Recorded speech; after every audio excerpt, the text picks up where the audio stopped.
Your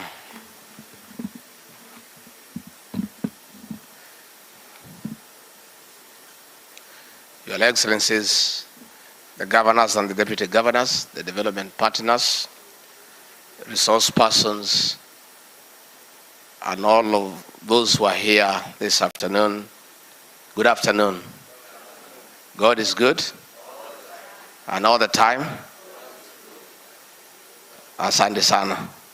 We are still trying to acclimatize to this new situation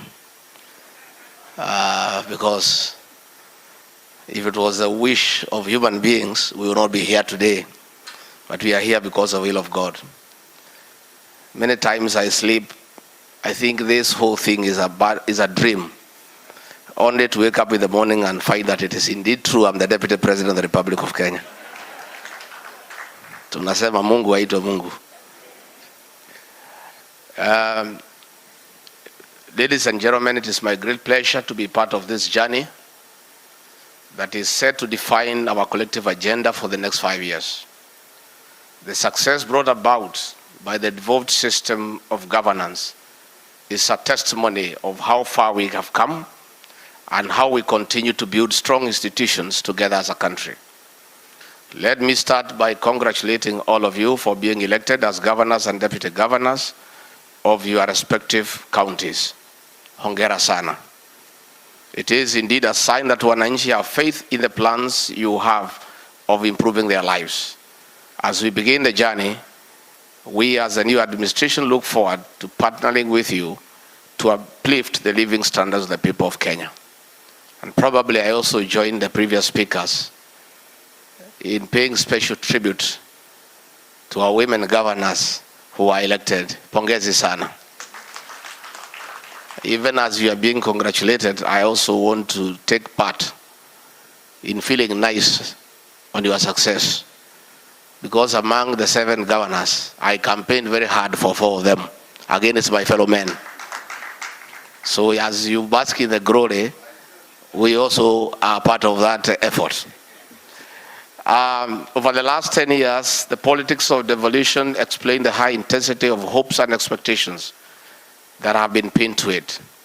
There are great opportunities and enormous challenges awaiting you and the new administration, which will determine the fate of the country, politically and economically, for years to come.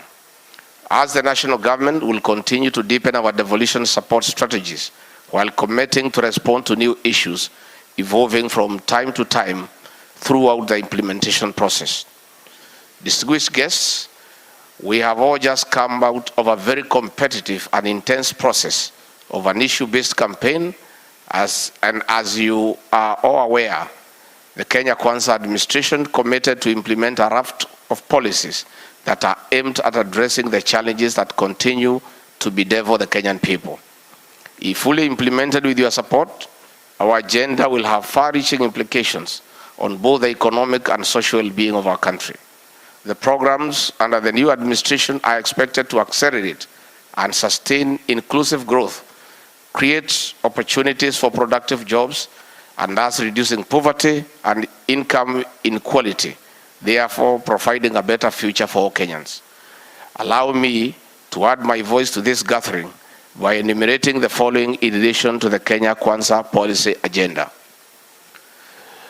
To begin with, this administration has every intention of building a healthy and productive nation by providing universal health care and scaling up preventive health measures, including improved nutrition and public health education. To this end, the government aims to provide national health insurance fund coverage for all Kenyans with no exclusions, in the mantra of leaving no one behind. In addition to that, the Kenya Kwanza administration will work with counties on modalities of employing and initiating payment for community health workers who shall form part of the primary health care system. To address the current human resource challenges that continues to affect service delivery, the national government, with your support, aims to embark on employment of 20,000 health care workers, that is doctors, nurses, clinical officers, laboratory technologists, physiotherapists, among other cadres, to bridge the gap of the World Health Organization recommendations of 23 healthcare providers to a population of 10,000. Secondly, our efforts to enhance productivity of our farmers has seen the government align all policies under the agricultural sector towards increasing food production, boosting smallholder productivity, and reducing the cost of food. Overall, the strategies under our agricultural transformation and inclusive growth target to reduce the cost of food, reduce the number of food insecure Kenyans, reduce chronic malnutrition, increase agriculture contribution to GDP, and create 1,000 production SMEs and 600,000 direct and indirect jobs, and increase the average daily income of our farmers. Restructuring and extensive reforms in institutions within the agricultural sector, including the National Cereals and Produce Board, Agricultural Finance Corporation, Agricultural Development Corporation, will be undertaken to ensure that our county governments, farmers, and the entire private sector receive the necessary support. Thirdly, Article 43 of the Constitution speaks of accessible and adequate housing and reasonable standards of sanitation for every Kenyan. Next to agriculture, we see housing production as a sector that will create quality jobs for 100,000 or so young people that are graduating from TVETs every year directly in the construction sector and indirectly through the production of building products. The national government is working to increase supply of new housing to 250,000 persons per annum and percentage of affordable housing supply from 2% to 50%. This we shall achieve by restructuring affordable long-term housing finance schemes, including a national housing fund and cooperative social housing scheme that will guarantee offtake of houses from developers. And at this juncture, allow me to state that in order to achieve this target, the government will be looking to partner with county governments to facilitate availability of land and developing the needed infrastructure. I want to encourage county leadership to start dialogue with the private sector, who will play a critical role in realizing this ambitious commitment, which I have no doubt we will achieve together. Fourthly, and last but not least, is our growing focus on manufacturing as the engine of economic growth. It is no secret that industrialization is a very key ingredient world over for job creation. As an administration, we therefore not only want to acknowledge the role of foreign direct investment in this sector, but also the need to nurture our infant industries by creating a conducive environment for both to thrive. To this end, we have identified key sectors that present a comparative advantage for our country, including textile, agro-processing, oil, gas, iron and steel, as well as ICT, among other subsectors. To facilitate the growth of these sectors, the government will embark on infrastructural development, including identification of special economic zones, support of technology incubation, and upgrade of common manufacturing facilities, as well as provision of financial support and credit to micro, small, and medium enterprises throughout the Hustler Fund. In response to the market demand, government will heavily invest in technical and vocational education and training, TVETs, in each of the 290 constituencies. The objective is to enhance the quality of TVET graduates to meet the local industrial needs and become internationally competitive.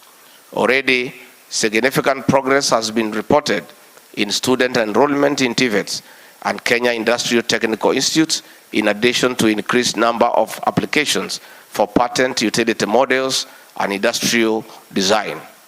Distinguished guests, allow me to use this opportunity to call upon counties to equally take measures that will address some of the key physical challenges they continue to face. Of key importance is the issue of pending bills that continue to affect business and operations of the private sector. I further want to encourage all counties, and especially those with the new leadership, to conduct internal audits of their pending bills. I further want to emphasize the need to ensure that the verified bills must be budgeted for and plan of action presented to both the Controller of Budget and the Office of the Auditor General to facilitate further action. As I conclude, I wish to restate our commitment as a government to ensure that county governments receive their share of revenue in a timely manner. The equitable share transfer from national government, because it is unconditional, is critical in giving counties substantial autonomy in decision making. This, together with constitutional grants from national government and development partners, has over the years increased the share of resources sent to counties. I want to acknowledge that there continues to be some good reasons for maintaining conditional grants, including compensating counties for programs that service more than one county, compensating counties for unique cost burdens, ensuring that national priorities are met, and securing funding for critical programs in the local level by rewarding performance. Fellow leaders, it will be, however, be misguided to seek to meet all our county needs through the equitable share. This brings me to the issue of counties' own sources of revenue. To maximize the own revenue potential of Kenya's counties, existing sources should be reformed and new ones found. The different revenue streams should be strengthened by updating revenue base, information, updating rates, and minimizing applicable exclusions. If such county revenues are carefully selected, they may increase total countrywide revenue collection by reaching a greater share of our GDP. I therefore want to encourage you to work with the National Treasury in ensuring full implementation of the county-owned source revenue enhancement policy. Finally, we are all aware that devolution will succeed or fail through service delivery. This means that the sectoral implications of devolution are among the most important details to get right. Article 189, Sub-Article 2 of the Constitution mandates the two levels of government to cooperate in the performance of functions and further prescribes working through joint committees for that purpose. Subsequently, the Intergovernmental Relations Act in Section 13 provides for the formation of the sector working groups comprising of both levels of government and other stakeholders.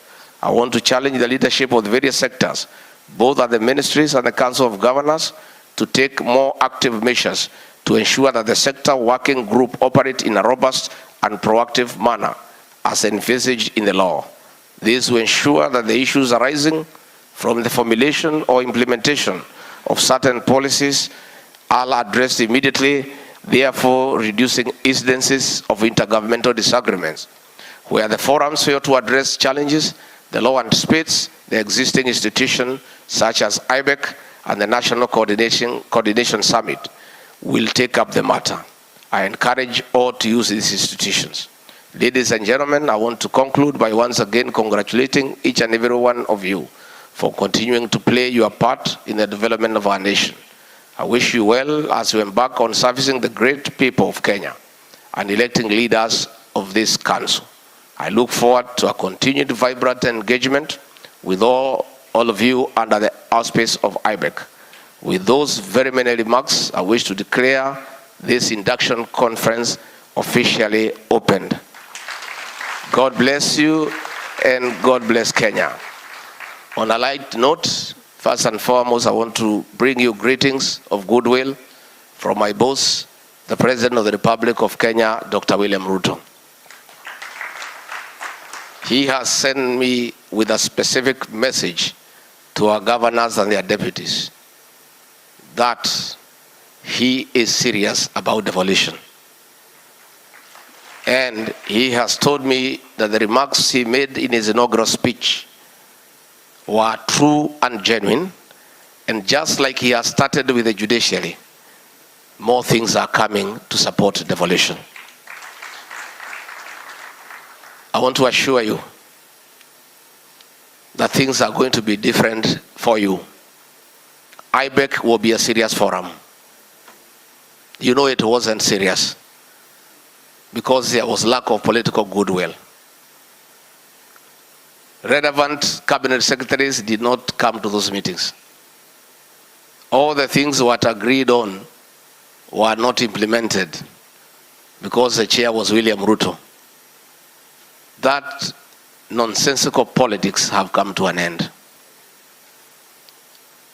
All the IBEC forums, all the relevant cabinet secretaries will be present, and they will implement instantly what has been agreed upon. As an elected leader, I want to assure you,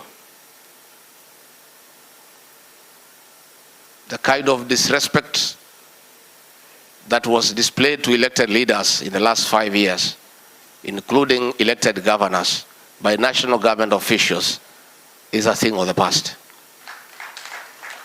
These national government officials, we have told them, and will drum it to their ears, that getting elected is not an easy thing. It's a very serious business. Being elected by 100,000 people who slept in different homes and came one morning without any meeting, without any consultation, and deciding you are the governor of your county is not a mean achievement. And I want to assure you, once the top leadership has addressed the issue of attitude towards elected governors, that respect will trickle down to the bottom. And you shall see. I'll tell these county commissioners, I'll tell the police commanders that an elected governor is the people's choice. And the people that you are coming to govern have made a decision as to who will govern them. And we'll tell these officials, if you cannot work with an elected governor, the choices are very narrow. A governor cannot go on transfer. He has just to stay there. So it's you to align yourself with elected leaders. And I must say, the kind of disrespect we have seen towards elected leaders, all the way from the deputy president to the governors, to the MPs, to the senators, to the women reps, by government functionaries, has come to an end. I will be shortly, once we form government and we have a minister for interior and a PS, I will be convening regional meetings with the regional commissioner, the county commissioners, and the governors, so that we align them properly on the new way of doing things in this country. The sovereignty of this country is expressed by the people through their elected representatives. And that is why we must align all our government officials to that reality, so that we are able to work properly. And therefore, that is something that will happen. The President has told me to inform you that the coordination summit will be convened regularly as per the law. We'll do it twice a year, and if need be, we can do it as many times. And he has given a commitment that the first summit will be convened before the end of the year. He has further asked me to inform you that that summit will not be a monologue. It will be a serious consultative forum between the president, his deputy, and elected governors, so that we can move Kenya forward. The era of summoning meetings and lecturing elected leaders like children must come to an end. We must allow elected leaders to speak because they speak for the people, and the people are supreme. So those forums, and I have no doubt in my mind, will unlock most of the issues that you have. The issue of delayed disbursements will be addressed. The issue of transferring the remaining functions, followed by resources, will be addressed shortly. We must give true meaning to devolution, because that is what the Constitution says. And indeed, when we have gone round, the people of Kenya are truly happy about devolution. Therefore, I want to invite all of you, please disregard the various political formations that we had. This coalition versus this one. That is water under the bridge. We are all now elected to serve the people of Kenya. Let us work together. Let us work together, and my office is open.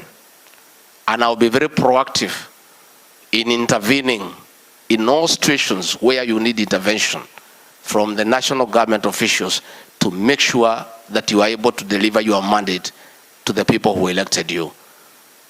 My office will be available. I will be available personally.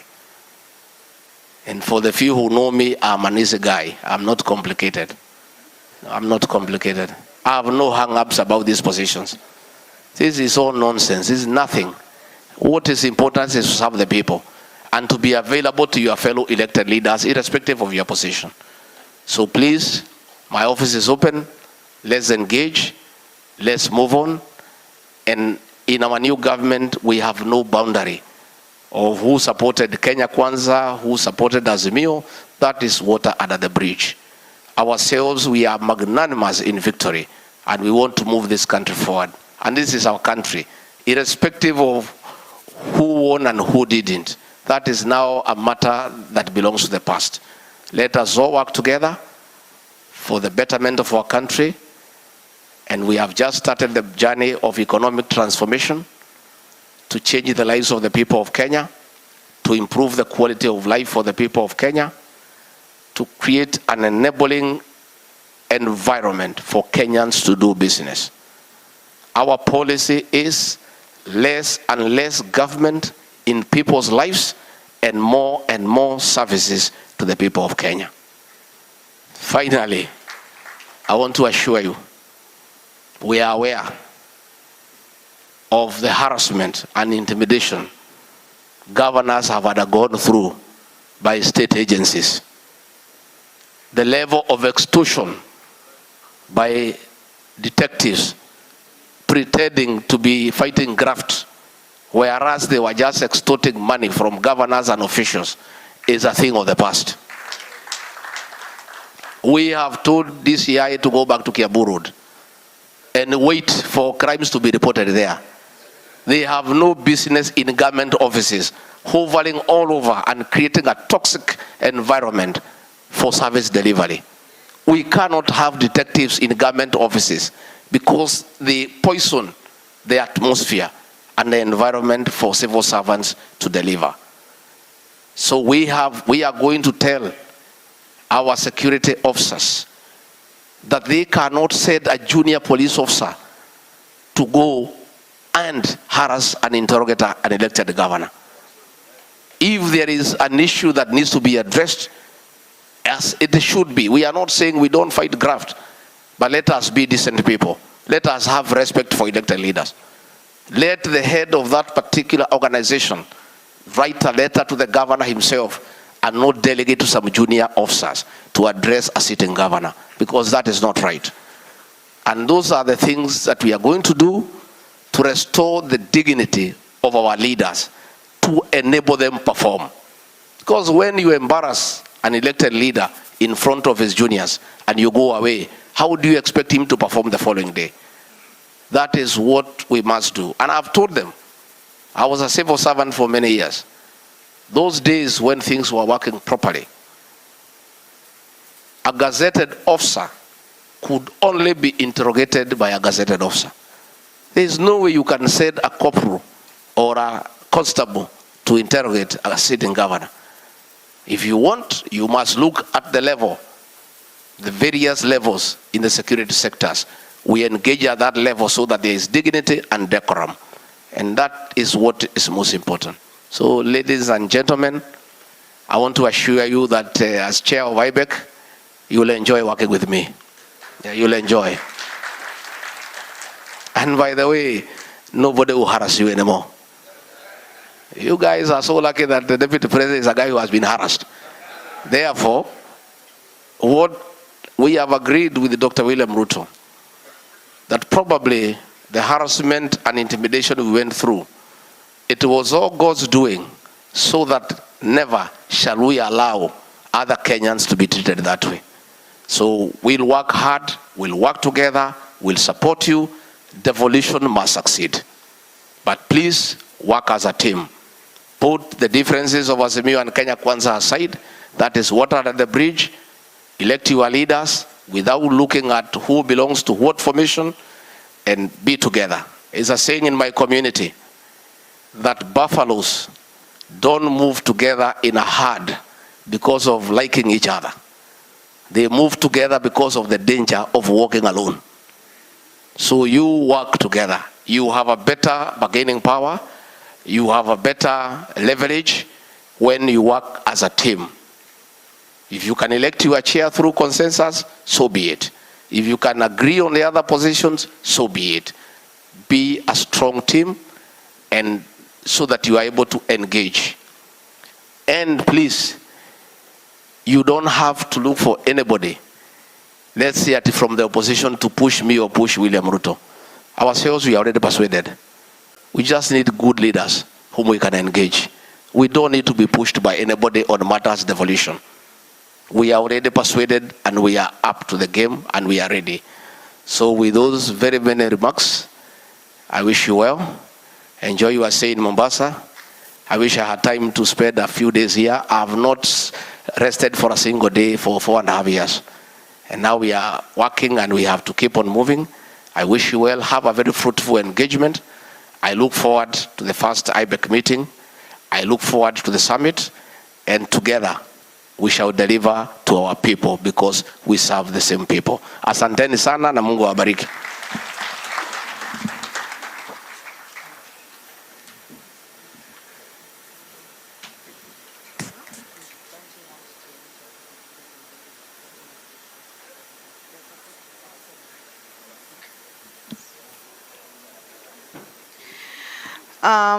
Thank you very